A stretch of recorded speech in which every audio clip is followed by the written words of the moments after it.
बिना बदलाव की चाह से प्रेम करना या एक्सेप्टेंस से प्रेम करना, इसके बारे में आज हम बात करते हैं। नमस्कार दोस्तों, मैं हूं डॉक्टर नलिनी तनेजा, एक mentor, coach, mental health expert, therapist हूं और एक कंटेंट क्रिएटर हूं। कोर्सेज बनाती हूं, यूट्यूब पे वीडियोस बनाती हूं। इस उम्मीद से बनाती हूं कि जो मैं आपके साथ शेयर करूंगी वो आपकी ज़िंदगी को कहीं बेहतर बनाएगा। तो आज के इस वीडियो में बात करना चाहती हूं कि रिश्तों का एक मूल कारण क्या है मजबूत होने का। क्या आपने कभी ऐसा सोचा है कि आप कई बार ये अपने आप को कहते सुनते हैं, मैं तुमसे प्यार तो बहुत करती हूँ या करता हूँ, लेकिन अगर तुम थोड़े ऐसे होते या वैसे होते। हम किसी इंसान को वैसा ही स्वीकार करें जैसा वह है, बिना उसे बदलने की कोशिश के। वो एक मूल सिद्धांत है हमारी रिलेशनशिप्स को बहुत स्ट्रांग बनाने का, संतोषजनक बनाने का, गहरे रिश्ते बनाने का। तो आज उन 5 तरीकों के बारे में बात करते हैं जिनको अपनाकर आप अपनी रिलेशनशिप को एक नेक्स्ट लेवल पे लेके जा सकते हैं।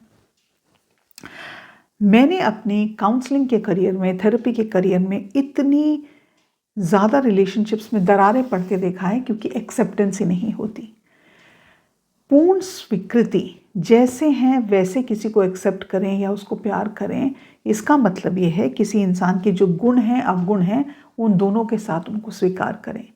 ये समझना कि हर व्यक्ति अपने आप में कंप्लीट है, एवरीबडी इज़ इनफ। उनकी जो क्वालिटीज़ हैं, डिसक्वालिफिकेशंस हैं, कमज़ोरियाँ हैं, अजीब आदतें हैं, वो उनको वैसा बनाती हैं जैसे वो हैं। और ये एक्सेप्टेंस आप कैसे दिखा सकते हैं? आप उनकी यूनिक एबिलिटीज़ को अप्रिशिएट कर सकते हैं। हम अक्सर अपने हस्बैंड, स्पाउस, बच्चों की उन आदतों पर ध्यान देते हैं जो हमें परेशान करती हैं। इसके बजाय अगर हम उन चीज़ों पर ध्यान दें जो उन्हें यूनिक बनाती हैं, उदाहरण के लिए शायद वह हर फिल्म के अंत होने से पहले ही अनुमान लगा लेते हैं, पिक्चर देखने बैठे अब तो यही होगा इस पिक्चर में।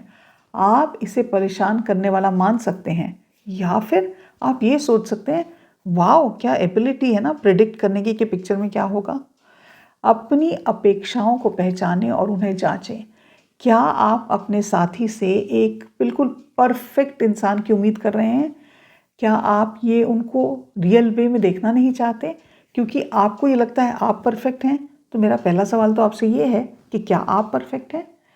अपनी जो आपकी खामियां हैं उनको पहचानें। दूसरे के ऊपर मत फोकस करें। क्या उन्हें बदलने की ज़रूरत है या आपको अपने आप को बदलने की ज़रूरत है? अक्सर ये होता है कि हम किसी को जज इसलिए करते हैं क्योंकि हमें ज़िंदगी में हमेशा जज किया गया है, हमें प्यार से कभी किसी ने एक्सेप्ट ही नहीं किया। तो मैं आपको उदाहरण देना चाहती हूँ। मेरे पास एक कपल आए थे काउंसलिंग के लिए, मैंने नाम बदल दिया है, मान लीजिए उनका नाम राजेश और मीरा है। जो मीरा थी वो बहुत शांत स्वभाव की थी और जो उनके हस्बैंड हैं राजेश, वो बहुत सोशल हैं, बहुत बात करना पसंद करते हैं। शुरुआत में मीरा लगातार अपने हस्बैंड को कहती रहती, आप चुप क्यों नहीं कर जाते, हर जगह क्यों बोलते रहते हैं, आपकी किसने बाप की बात किसने सुनी है, कोई मान रहा है? And she would always pull him down. तो उनका जो रिश्ता था वो बिखरता जा रहा था कम्प्लीटली। मीरा ने कहा कि एक दिन ऐसा आया, एंड वो दिन मेरी काउंसलिंग के बाद आया, तो मुझे बहुत खुशी होती है कि जब उन्होंने राजेश को बदलने का जो कार्यक्रम था ना छोड़ दिया और उन्होंने उनकी एनर्जी, उनकी एबिलिटी टू बी सोशल, उसको सहारने, उसको अप्रिशिएट करने की कोशिश की। जैसे ही उन्होंने ये किया, उनकी जो रिलेशनशिप थी वो बहुत बेहतर हो गई।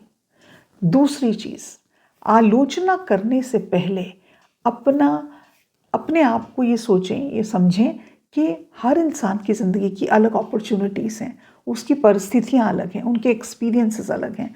उन्होंने ज़िंदगी में जिस तरह से अपनी ज़िंदगी जी है, उनका बचपन अलग था। आपने उस तरह से ज़िंदगी तो नहीं जी ना। आपके लिए बहुत आसान है उसके लिए पॉइंट आउट करना, अरे तुम तो ऐसे ही हो, तुम ऐसे क्यों करते रहते हो, उस चीज़ से चिड़चिड़ाहट करना। वो भी इंसान आपकी तरफ उंगली उठा के कह सकता है कि आप तो ऐसे ही हैं, आप मेरी ज़िंदगी में क्या पॉजिटिव चीज़ ला रहे हैं। तो अपने जो एटीट्यूड है, जजमेंट का जो एटीट्यूड है, उसको ज़रा हटा दीजिए, है ना। उस पर आप अपनी एनर्जी मत वेस्ट करिए। उनके जो एक्सपीरियंसेस हैं, उन्होंने उनको बनाया है जैसे वो हैं। जैसे ही आप जजमेंट करते हैं, अगर आपको ये लगता है कि आपके कॉन्स्टेंटली टोकने से कॉन्स्टेंटली जान पीने से, स्ट्रॉ लगा के ले जान पीते हैं लोग, उससे कोई फ़र्क नहीं होने वाला। आपके हस्बैंड का, पार्टनर का, बच्चों का, इन लॉज का जो जीवन यात्रा है वो उनकी यात्रा है। हम सभी अपने जीवन के अलग अलग पड़ावों पर हैं। आपका साथी शायद जैसा ही हो, वो किसी मुद्दे से शायद जूझ रहा है जो आप समझ ही नहीं सकते। आपको ये पता ही नहीं है उनकी लाइफ में कौन से चैलेंजेस थे बचपन में, आप अंदाज़ा नहीं लगा सकते, लेकिन आप जज करने पहले पहुंच जाते हैं। मेरे एक और क्लाइंट अनुराधा और विकास, अगेन मैंने नाम बदल दिया है। विकास पैसे के मामले में बहुत कॉन्शियस थे। वो हर चीज़ के बारे में सोचते थे कि उन्हें पैसा कहाँ खर्चना है, क्यों खरीदना है। और जो उनकी वाइफ अनुराधा थी, वो खुले दिल से पैसा खर्चती थी। शुरुआत में अनुराधा अपने हस्बैंड को बहुत कंजूस मानती थी, लेकिन जब उन्होंने देखा कि उन्होंने एक दिन विकास ने अपनी स्टोरी सुनाई, उनको पता चला वो कितनी कठिनाइयों से उन्होंने पैसा जोड़ना शुरू किया है। तो जब उन्होंने उनके पास के बारे में सोचा कि उनके घर में खाने के लिए रोटी नहीं होती थी, उसके बाद अनुराधा ने वो समझा कि वो कंजूस नहीं है, वो जिम्मेदार हैं, और इससे उनका एटीट्यूड चेंज हुआ। और हमको ये सोचने की ज़रूरत है। इससे पहले मैं आगे बढ़ूँ, मैं आपको बताना चाहती हूँ कि मैं 17 तारीख को एक लाइव कर रही हूँ, जिसमें 9:30 से 10:30 बजे सुबह हम आपके क्वेश्चंस का जवाब देंगे, और मैं एक हीलिंग प्रैक्टिस करूँगी जो आपको हेल्प करेंगी, तो उसके लिए जुड़ना मत भूलिएगा। एक और चीज़, सुनने की आदत डालें। जब आप सुनने की आदत नहीं डालते, आप सारा टाइम अपनी ही बात कहना चाहते हैं, पूरे ध्यान से किसी की बात सुनते ही नहीं, वो क्या कहने की, उनको लगातार इंटरप्ट करते हैं और उनकी आंखों में आंखें डाल के बातें नहीं करते, तो ये एक चीज़ दर्शाती है कि आपको सिर्फ अपनी ही चिंता है। आप चाहते हैं कि सिर्फ आपकी बात ही सुनी जाए। ये दिखाता है कि आप इंटरेस्टेड ही नहीं है दूसरे इंसान में, क्योंकि तुमको आप बात बात में उनकी बात पे टोकते हैं। अक्सर लोग सिर्फ बोलना जानते हैं, सुनना नहीं जानते। और जब वो सुनना नहीं जानते तो हम अपने रिश्तों में दरारें, क्योंकि वो इंसान को लगता है मैं बात करता हूँ, ये तो सुनना ही नहीं चाहता, तो फिर वो उन लोगों की तलाश में जाना शुरू कर देते हैं जिनमें सुनने की क्षमता है। हर इंसान को ज़रूरत है कि कोई इंसान उसकी बात सुने। जब आप अपनी एज अ वाइफ और ए हस्बैंड अपनी हस्बैंड और वाइफ अपने स्पाउस पार्टनर की बात नहीं सुनते, तो फिर तलाश शुरू होती है उन लोगों से बात करने की जो आपकी बात सुनते हैं। तो अगर आप ये एक स्किल सेट सीखें कि please learn to listen when the other person is talking without interrupting. Learn to listen, दूसरे की बात सुने अपना मोबाइल को छोड़कर, दूसरे की बात सुने, टीवी को म्यूट करके उनकी तरफ देख के बात करने की आदत डालें। अगर आप नहीं कर रहे हैं तो कहीं ना कहीं आप उस इंसान को ये जता रहे हैं जो तुम बोल रहे हो वो तो मेरी लाइफ में इम्पॉर्टेंट ही नहीं है। आपको ये समझने की ज़रूरत है, ये छोटी छोटी चीज़ें हैं जो रिलेशनशिप्स में फ्रस्ट्रेशन लाती हैं। एक और चीज़, अपने पार्टनर को, उनकी इंडिविजुअलिटी को, इंडिपेंडेंस की कदर करें। जो हेल्दी रिलेशनशिप्स होती हैं वहाँ इंडिपेंडेंस, पर्सनल इंडिपेंडेंस का सम्मान किया जाता है। वहाँ हम ये स्वीकार करते हैं कि हम एक दूसरे के साथ चिपटे नहीं हुए, हम एक दूसरे के साथ हैं, लेकिन हमारी यात्रा अलग अलग है। अपने पार्टनर की, उनकी जो भी शौक़ हैं, उनकी जो भी हॉबीज़ हैं, उसको प्रोत्साहित करें। भले ही वो शौक़ आपसे अलग हों, उनकी शौक़ अलग हो सकते हैं ना। हो सकता है आपके पार्टनर को once in a while golf खेलने का शौक़ हो सकता है उनको अपने फ्रेंड्स के साथ जाने का शौक़ हो सकता है उनको पहाड़ों में जाने का शौक़ हो, और आपको पसंद है कि आप घर में ही बैठी रहें, है ना, हो सकता है ना ये बात। और अगर ये बात है तो उसको अप्रिशिएट करने की ज़रूरत है। अपने पार्टनर को उनकी अपनी ज़िंदगी के कुछ फैसले लेने दीजिए।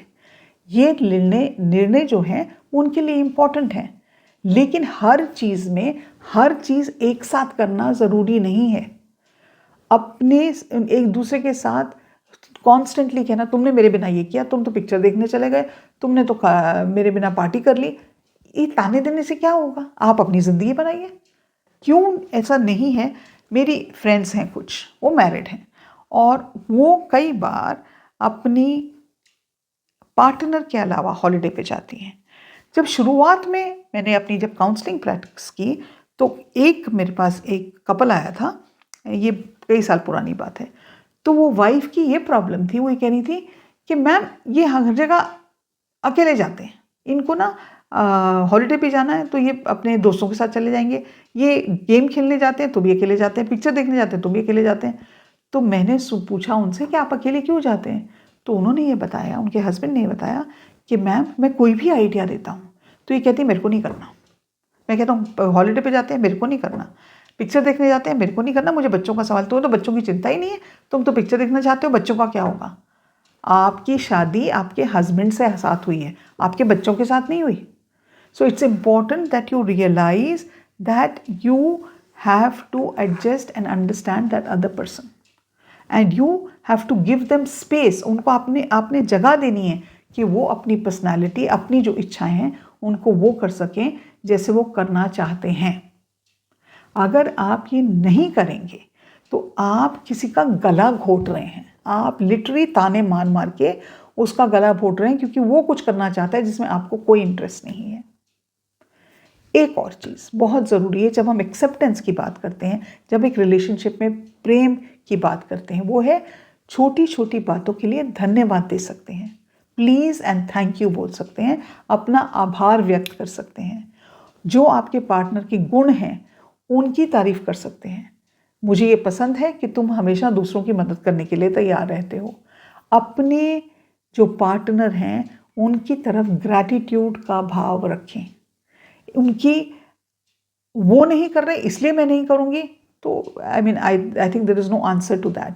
इसलिए करें कि वो एक खूबसूरत चीज़ है, वो आपके रिश्ते में बदलाव लेके आ सकता है, आपके रिश्ते को मजबूत बना सकता है। हम बाकी लोगों की तो बहुत तारीफ़ कर लेते हैं, किसी के घर जाएंगे, किसी ने खाना बनाया, चाहे खाना खाने लायक नहीं होगा, वहाँ जाके तारीफ़ करें, अरे वाह आपने क्या खाना बनाया है।